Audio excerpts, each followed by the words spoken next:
ये ज़रूर मानते हैं, अवश्य मानते हैं कि देश की एक संपर्क भाषा होनी चाहिए और वो हिंदी हो सकती है।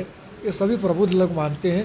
ये कुछ राजनैतिक क्षुद्र लोग इसे वितंडा बनाते हैं और कोई दूसरा कारण नहीं। नमस्कार, आप देख रहे हैं कंट्री इनसाइड न्यूज़ का डिजिटल प्लेटफॉर्म और मैं हूं सौरभ निगम।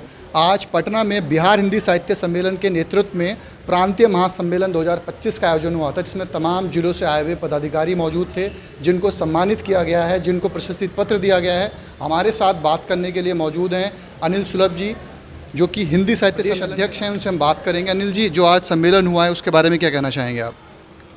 यह बिहार हिंदी साहित्य सम्मेलन की ओर से बिहार हिंदी साहित्य सम्मेलन से जितने भी संबद्ध जिले हैं बिहार के, उन सभी संबद्ध जिलों के अधिकारियों का एक प्रांतीय सम्मेलन यहाँ आहूत हुआ है। और इसका उद्देश्य यह है कि एक तो सभी जिलों में जिला शाखाएं किस प्रकार से हिंदी भाषा और साहित्य के उन्नयन में अपना योगदान दे सकते हैं, उस पर विमर्श हो, और कैसे हिंदी भारतवर्ष की राष्ट्रभाषा घोषित हो, जिसकी मांग बिहार हिंदी साहित्य सम्मेलन वर्षों से करता आ रहा है। इस मांग को, इस संकल्प को कैसे बल मिले, शक्ति मिले, ऊर्जा मिले और यह एक आंदोलन का रूप ले, इसलिए प्रांतीय अधिकारियों का सम्मेलन ही आहूत हुआ है। इसका उद्घाटन बिहार विधानसभा के अध्यक्ष श्री नंद किशोर यादव जी ने किया है। न्यायमूर्ति श्री संजय कुमार, जो पटना उच्च न्यायालय में न्यायाधीश रहे थे, ये उपस्थित थे, अपने विचार दिए हैं, मूल्यवान विचार। और सबने आशा व्यक्त की है कि भारत के राष्ट्रीय ध्वज, भारत के राष्ट्रीय चिन्ह, यहाँ तक कि भारत के राष्ट्रीय पशु पक्षी भी हैं, उसी भांति भारत की एक राष्ट्रभाषा होनी चाहिए जो हिंदी और लिपि देवनागरी हो। इसके लिए सबने अपनी संकल्प भावना व्यक्त की है और आशा व्यक्त की है कि यह सरकार देश की राष्ट्रभाषा घोषित करने में सफल होगी, ऐसा विश्वास किया है लोगों ने। और मैं मानता हूँ कि संपूर्ण विश्व में भारत जैसे एक दो अभिशप्त राष्ट्रों को छोड़कर सभी राष्ट्रों की अपनी राष्ट्रभाषाएं हैं।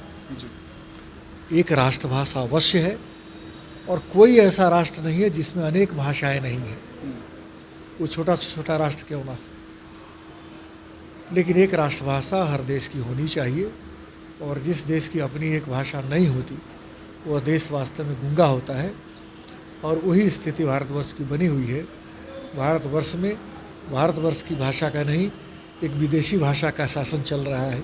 जिस तरह से आप लज्जा का विषय, जिस तरह से आप लगातार पत्र लिख रहे हैं, चाहे वो राष्ट्रपति की तरफ जा रहा हो पत्र, चाहे प्रधानमंत्री की तरफ जा रहा हो, तो उसके बारे में क्या कहना चाहेंगे? वो कब तक आपको लगता है कि वो मांग मान ली जाएगी, या उसके लिए आप कब तक प्रयासरत रहेंगे?